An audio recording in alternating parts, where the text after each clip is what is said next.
So, I want to say something about the people closest to you. The partner who says, "You're here, but you're not here." The children who learned early in life that they get the version of you that just has anything left. The close friend who stopped asking how you were because the answer they got was always fine. If any of that produced a contraction, a flicker of recognition, a subtle impulse to minimize, just stay with me because that contraction is data. I'm Dr. Jen Draper. This is episode 8, What the Performance Program Does to the People Closest to You, and because this matters, what is still possible. High performance conditioning does not produce neutral individuals who happen to be skilled at their work. It produces individuals whose nervous system has been specifically reshaped by the training environment. The overfunctioner, the individual who is the most capable in every room and who has quietly, over years, taken on the emotional and functional load of everyone around them. In partnerships, this often presents as one individual who manages, plans, regulates, and carries, while the other adapts to being managed. Neither chose this consciously. Their programming created it. Another type is the emotional flattener. So, this is the individual who can hold other people's crises with clinical competence and who cannot receive care in return, for whom vulnerability is a theoretical value and actually a threat. This is not coldness, this is their lizard doing its job. Then there's the unavailable achiever, physically present but psychologically occupied, always working on the next thing, unable to locate the off switch, not because they don't love the people around them, but because the program that says safety equals performance has no end point. Now, I recall this couple, both high functioning professionals, who came in presenting what they described as communication issues. What became visible while they were speaking to me was actually not a communication problem. It was an architecture problem. So she overfunctioned in every domain, and he would just withdraw when she overfunctioned. So she experienced his withdrawal as evidence that she needed to function more. She wasn't quite getting there.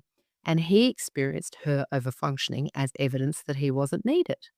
So they were both running programs that were installed decades before they met. Hers, safety requires me to be indispensable.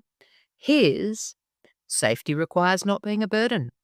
So you can see those two survival strategies that perfectly interlocked were allowing each to be triggering each other with extraordinary efficiency. So it wasn't a failure of communication, it was just two nervous systems recreating the conditions that they had learned to navigate through their earlier relational existence, which in the right container is the greatest recalibration opportunity that either of them had ever had once they were given the tools and highlighted it. So let's talk about what the program cannot give. So, permission to receive.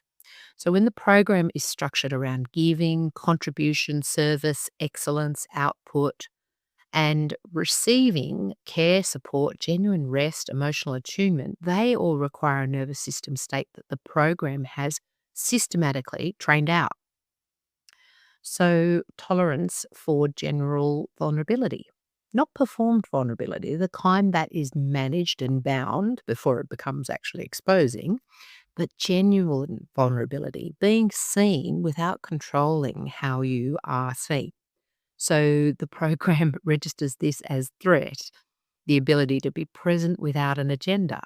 For individuals whose sense of safety is anchored to productivity, presence without purpose feels physiologically like danger.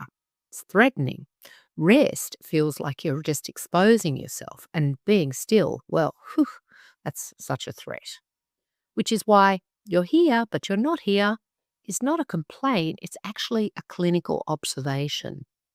But what is still possible? Well, the programming is not the true individual.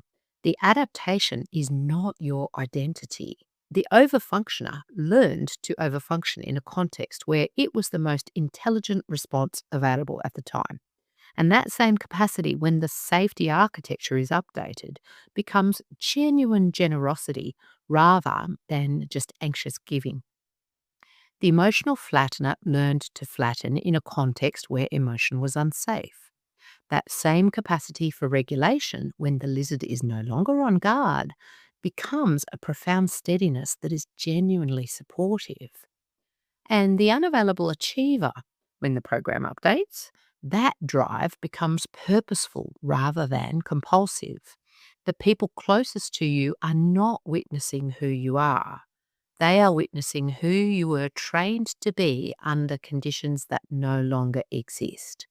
And when the program recalibrates, what returns is not a different individual. It's the same individual, but just without the emergency running underneath. So, episode 9 is the final episode of this series, and this is where we'll bring everything together and we'll ask one single question. If your body has already made the decision, then what is the delay that the monkeys are instilling actually costing you? Now, if this episode moves something in you, not as information, but as recognition, I'd encourage you to go back and watch from episode 0 and let this arc run in sequence. Now, what you've just watched is episode 8 of 9, and it ends somewhere specific very soon. I'm Dr. Jen Draper. One more episode in this series too of patterns, personality, and programming. I would love for you to join me.